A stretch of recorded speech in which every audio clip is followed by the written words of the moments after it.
What's behavioral activation and acting the opposite, and why is it so effective? A lot of times we feel like emotions happen and then we're just consumed by them.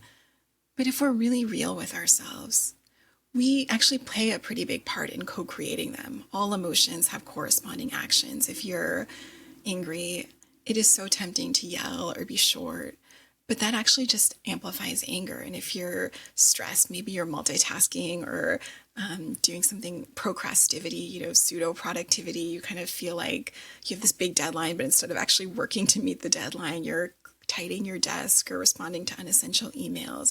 And so these habits, the things that we want to do when we feel intense emotions, to avoid or to lash out, as tempting as they feel, they actually just intensify those emotions and then add guilt and shame to the equation. And so if we notice our emotion and then ask ourselves, what is the urge of the emotion? And ask ourselves, is acting on the emotion helpful to us and in line with our values? If it's not, then doing the opposite all the way is incredibly liberating. And I just also want to normalize that it might feel like impossible action on top of being opposite action.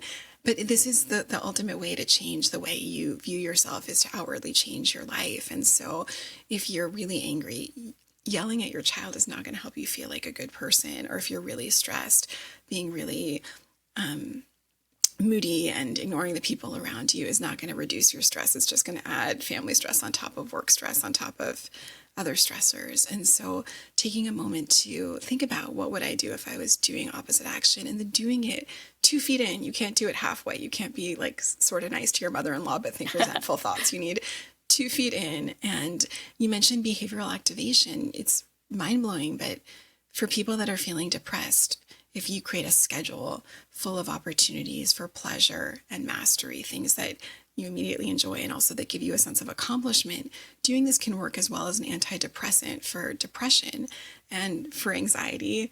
Facing what you fear. It's funny, my son thought for a period of time that the mall, our local mall, did not have elevators because he was afraid of escalators.